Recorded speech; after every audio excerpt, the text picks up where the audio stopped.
It's now 30 minutes since the Chancellor sat down after delivering his budget speech. I'm here with two of our tax partners to share some initial thoughts on what he said. We expected a budget with few gimmicks and few giveaways, but the Chancellor did have at least £6 billion to potentially woo the electorate.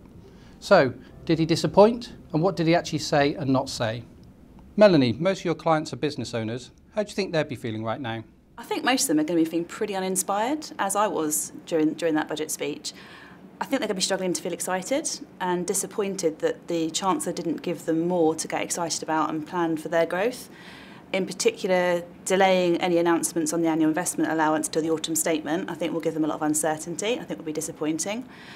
Mention of entrepreneurs' relief loopholes being closed, I think will worry them. And I think for many of them, they were hoping that his comments he made about entrepreneurs' relief being there to reward genuine stakes in real businesses would have actually led to things like the threshold being reduced below 5%. And it's disappointing that hasn't come through today. And David, big business say no news is good news, and all they want is consistency. Do you think this is right, and has the Chancellor delivered on this today? Well, if you consider that no updates is pretty consistent, then I suppose he has. It didn't really feel like a budget to me, it felt more like an election speech. The biggest thing coming out for large business was this diverted profits tax, but we knew that was coming in next month anyway, and there was no update to that, other than a suggestion that there may be a bit of a narrowing in its remit. And picking up on the diverted profits tax, the so-called Google tax, in your experience, what do business really think of that, and is it influencing their decisions? I think most companies are scared of it, really. The problem where we are at the minute, I think, is, and the position of the UK economy is there's a big groundswell against big business at the minute because of some high-profile stories which have really turned the British public against large corporates. And the problem with witch hunts is eventually you start drowning people who aren't witches.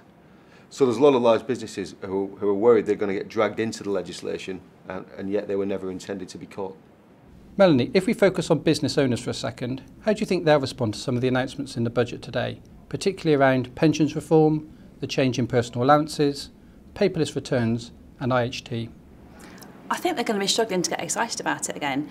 In terms of the pensions reforms, there was nothing really new in there other than the reduction in the lifetime allowance to £1 million. In terms of personal allowances, again, no major changes, and I think a lot of them will be disappointed there weren't any cuts in the income tax rates, which have been talked about a lot in the press over the last few weeks.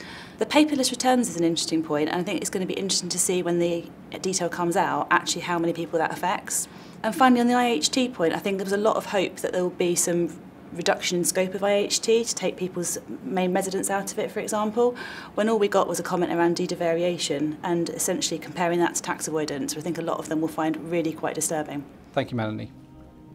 Despite this being a potentially vote-winning budget, it was certainly uneventful and potentially uninspiring for business and business owners. However, with a general election on the 7th of May, maybe this wasn't the last budget of this year.